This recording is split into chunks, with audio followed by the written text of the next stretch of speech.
Okay, Whenever you're ready, just go. Oh, you go. video? Yeah, you're video. Bye-bye.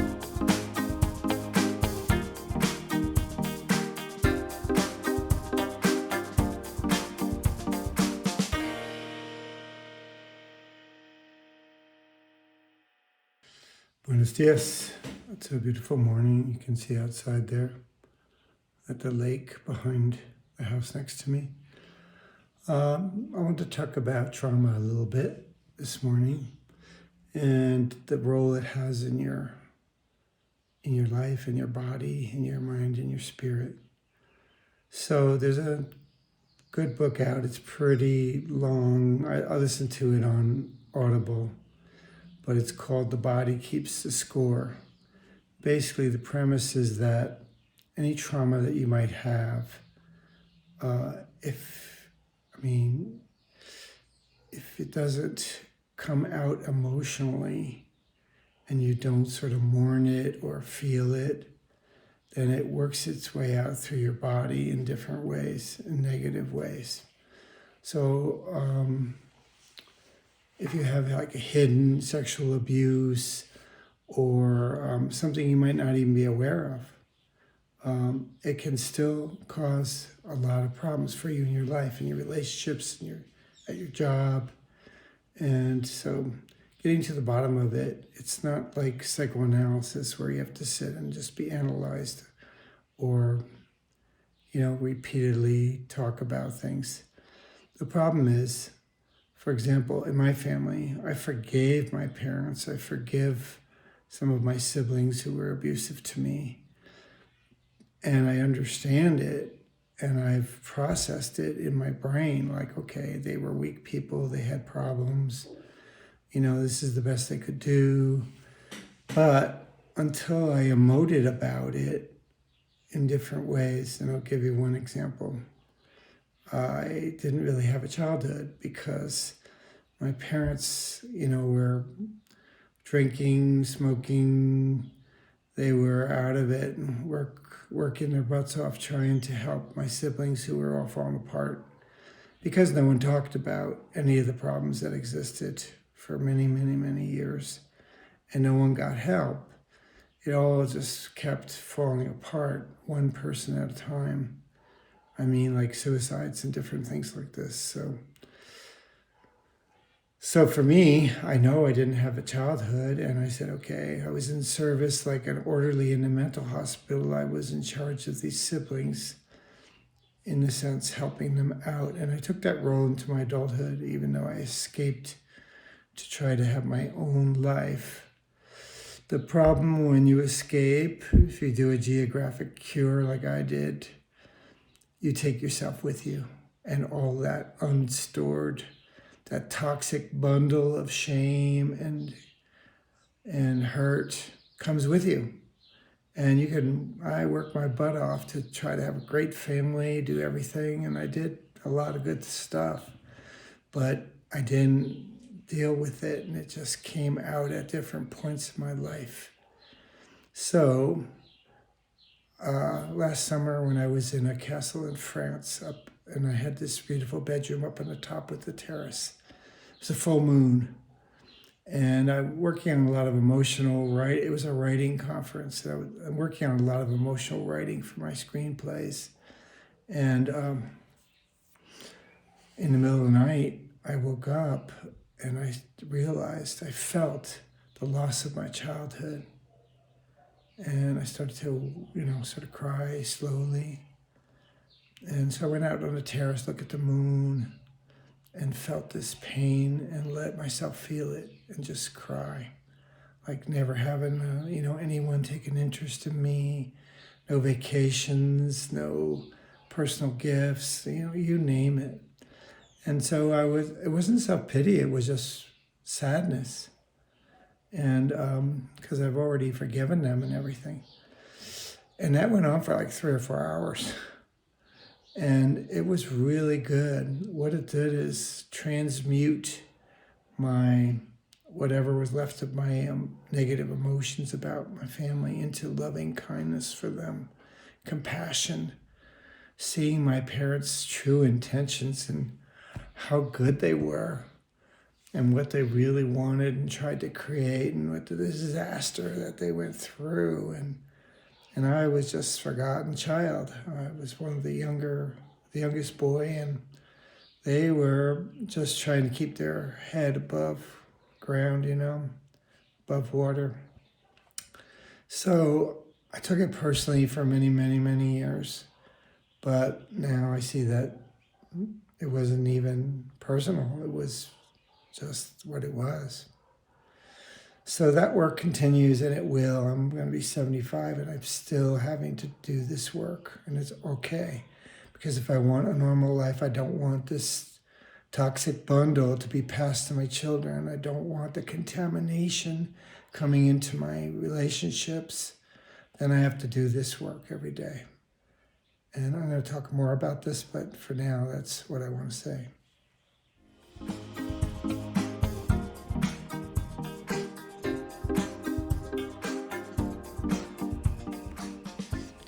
So I decided for my winter vacation this year to go to New Zealand.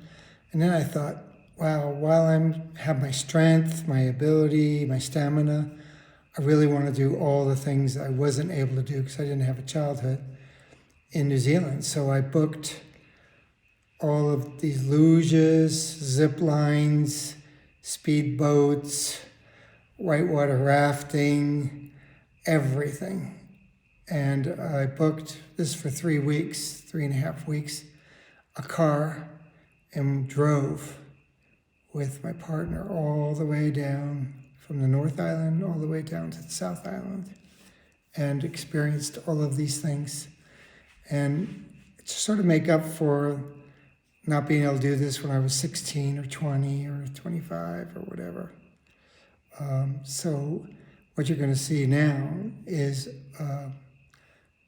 a group of videos that represent some of the highlights. And I recommend you watch this before you go to New Zealand if you want to do these things. It's a lot of fun. The only thing I didn't do is the bungee jump, because I talked to a brain specialist friend of mine. He said, Michael, you don't want to be juggling your brain like that. And I would have done it, but he said, no, it's a little bit, you don't want to be doing that. So I didn't do it. So here they are.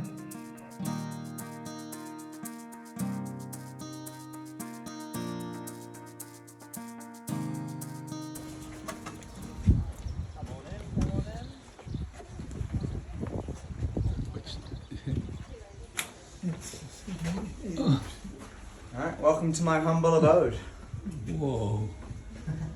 This is the one you said. Come on in, everybody. Come on. What'd you hit?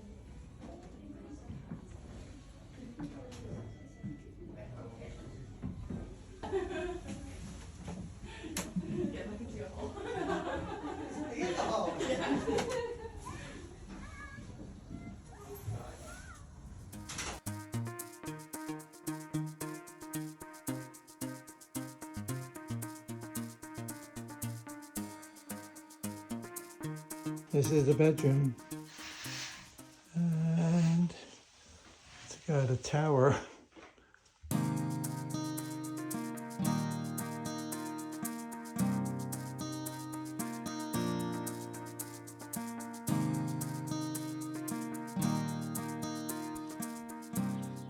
One of the hallmarks of autism, at least high-functioning autism, is cognitive rigidity, and I suffered from that. I always say I was more Catholic than the Pope. I took everything literally, and I basically would get stuck on one way thinking, and go to the nth degree with it. Sort of like Einstein syndrome, where he could concentrate on minutia for huge amounts of time to figure out a problem solve a problem that other people couldn't do. So for me, it's the same. I have these huge areas of special interests where I can concentrate and produce really good results. And the problem with most of us is the social end and the emotional end of the spectrum. We don't know how to deal with that part. It's not a natural element for us. We have to learn it like you would learn your vocabulary or just how to ride a bicycle. So for me, that has been awkward, to say the least. I have made many mistakes. I wrote an article called Accidental Insults, which talks about how easy it is for me to do what a 5-year-old child would do by accident in a supermarket, where they might say, "Oh, Mom, look at that fat lady." I can still do this. And so I've developed a modulator between here and here.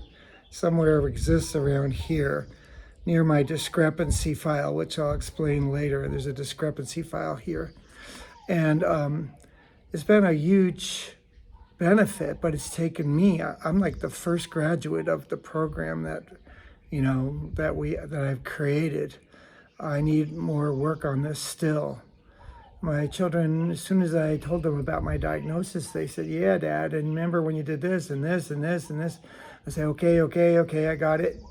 So it really fit right away. And that's the benefit of diagnosis, is to explain yourself to yourself and say, okay, I can change this now that I understand it.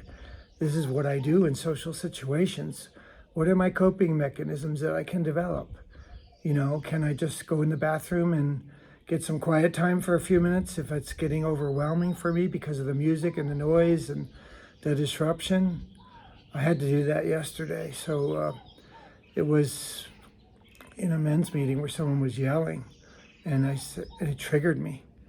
So I think the awareness is the key here, is to be able to understand yourself. That's knowledge, that's power.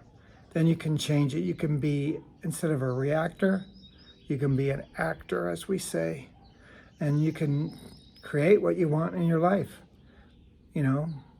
So I'm going to leave it off there, and next time I'll talk more about this. Ciao.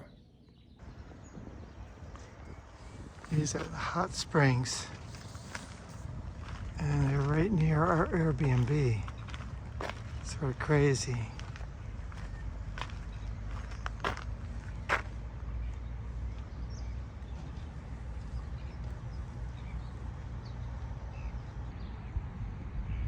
This is the hot water coming out of the straits. It's everywhere.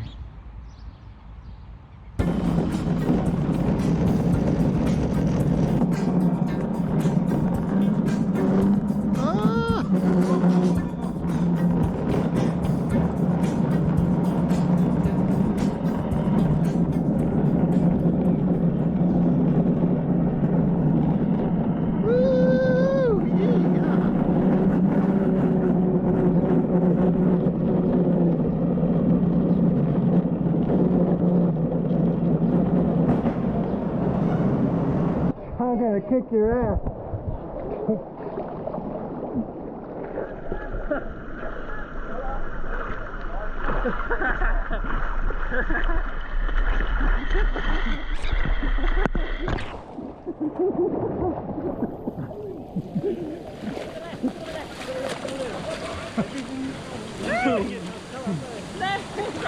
What's it? Middle, go in the middle.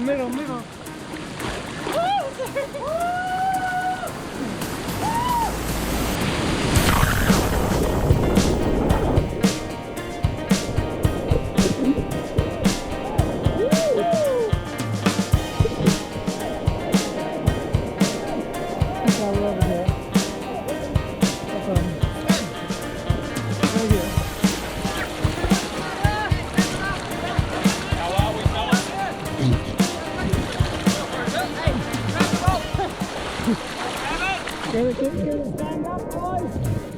Whenever you're ready, go. You ready? Yeah. Bye-bye. Oh, beautiful.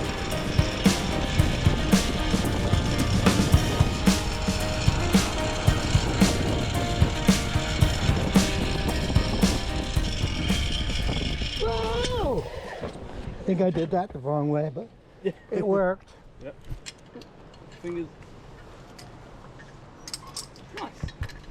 Not too bad. No, it was good. Short. Yep.